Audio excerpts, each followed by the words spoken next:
Shoutout daw po from South Cotabato, Sir B-Boy. Nabudol din ni Pangag! Magandang gabi po sa ating lahat na nandito ngayon. Kami po yung sa Manibela na lagi pong nagpo-protesta ngayong panahon ng administrasyon na to. Wala kaming ginawa kundi magpilat sa araw-araw na ginigipit sa kalsada ng administrasyon. Bakit kami ngayon nandito? Dahil ramdam namin kung paano ginigipit ang pamilya Duterte. Kung bakit kami nandito ngayon, ganun din ang ginagawa sa mga driver at operator ng mga jeepney na araw-araw ginigipit katulad ni Vice President Sara Duterte. Nandito kami naninindigan na dapat ang nakaupo sa gobyerno, lalo na ang nasa Malacanang, ang nagbibigay ng hanap buhay sa kanyang mamamayan. Pero ano ang nararamdaman at nakikita natin ngayon? Sila ang pumapatay sa taong bayan! Totoo na ipinatupad ito nung panahon ng Administrasyong Duterte ang modernization program ng ating mga jeepney. Pero never kaming pinaisa. Hanggang ngayon, bumibiyahe pa kami! Dahil ito sa pakikipaglaban natin.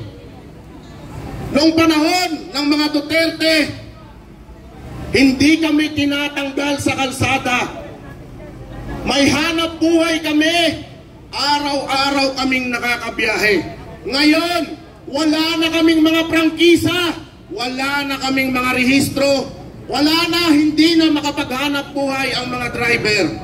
Ganun din ang ginagawa ng administrasyon sa kanyang tinuturing na dapat ay kakampi, pero ngayon ginagawa niyang kalaban at pinepersonal. Bakit? Dahil sa mga ambisyon nila sa 2028. Tama po ba? Dapat talaga tayong magkaisa. Ngayon, nakailang strike na kami sa kalsada. Simula nang maupo ang bagong administrasyon na ito, hirap na hirap ang mga driver at operator. Naghahanap buhay ng marangal pero ginagawang kriminal. Yung mga tamad, lalong ginagawang mangmang sa pamamagitan ng ayuda. Inuubos ang boto ng taong bayan. Wala tayong makita kahit na isang tulay na ipinagawa man lamang. Tama! Tama! Alam niyo, tama. Hindi namin ito inaasahan. Saan pa kami lalapit? Saan pa kami papanig?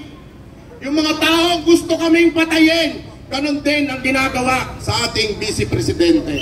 Ang sabi ng ilan, maging neutral tayo. Mga gago kayo, putang ina nyo. Laban! Laban! Paano ka magiging neutral kung pinapatay ka na? Sinasakal ka na, tinatanggalan ka na ng hanap buhay. Magiging neutral ka pa ba? Mamamangga ka pa ba sa dalawang ilog?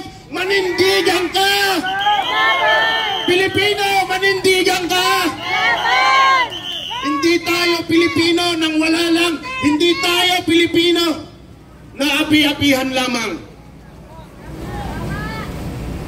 Tinatanggalan tayo ng hanap buhay. Inubos ang pondo para sa taong bayan. Ultimo pondo ng PhilHealth na para sa mga may sakit, para sa mga nangangailangan, hindi maipagamot. Ang pondo ginagamit para magpayaman sila. Mga putang ina nyo. Yung mga korap, sabi kanina ang sabi, yung mga korap, pitayin. Hindi na ako pumapayag doon. Putang ina, ngayon palang patayin nyo na! Patayin nyo na! Bago pa dumating na ang taong bayan na nagpapakahirap at nagsasakripisyo ang mamamatay.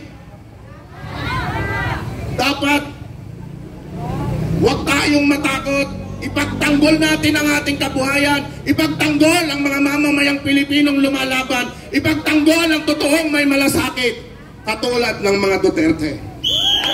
Laban! Laban! Kailan pa tayo gigising? Kung ang bansa natin baon na sa kahirapan.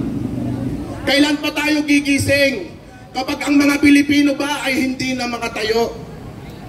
Kailan pa tayo makikinig sa ating mga anak? Sana sa Malacanang, sa Kongreso, na wala nang tinignan kundi manggipit, katulad ng ginagawa sa mga karaniwan na driver at operator sa mga commuter na walang masakyan, na dapat gumagawa kayo ng batas na makakatulong sa mga mahihirap na higit na nangangailangan. Wala kayong ginawa kundi gipitin ang pamilya Duterte. Kung magkakaisa pa tayo, mababago ang bansa natin. Maraming salamat po! Laban! Laban! Laban! Laban! Laban! Maraming salamat po at magandang gabi po. Salamat po, Mr. Balbuena ng Manipela. Palakpakan po muli natin mga kababayan maisog! Okay. Ngayon mga kababayan, nasasaksihan po ninyo sa inyong mga tahanan, no, na nandyan sa inyong mga cellphone, na mga nagpa-vlog. Unti-unti na pong nagigising ang sambayan ng Pilipino! At dahil dyan, ipapakilala na ni Kuya Doc, sino ba ang kakain ng... Ay, hindi pala. Partner, Doc. partner, alalahanin mo yung dinner bukas pa rin i-serve. Okay. Kaya dapat Sorry. mag-reserve tayo ng energy. Okay, tama. Kasi sabi ko ngayon namin kailangan. Okay. Kaso na ang commitment, Oo. bukas. Bukas. Obligado kayo bumalik bukas. Obligado! At dahil dyan, ilabas na ang 5 tonelada butong bakwan! Ano na? Meron po ba sa inyo marunong kumanta? Meron po ba? Si JM. Ha? Meron na kumanta dito. Sino yun? May kumakanta sa likod May kumakanta dito sa Sino likod yun? Oo. Umubulong-bulong pa. Sinong gustong kumanta? Sen, bakit ka na dito, Sen? Pag may kakanta dito, bibigyan po namin ng 1 tonelada butong bakwan! Sino Okay. gusto kumanta? Wala kayo. Hindi. Meron kami minus 2 dito. Alam mo, Kuya Doc, mas gusto po ng mga vlogger Pwede. natin. Kuya Doc, sandali. Mas gusto ng mga vlogger natin na walang sounds. Ganun ba? Kasi mga copyright sila, tama?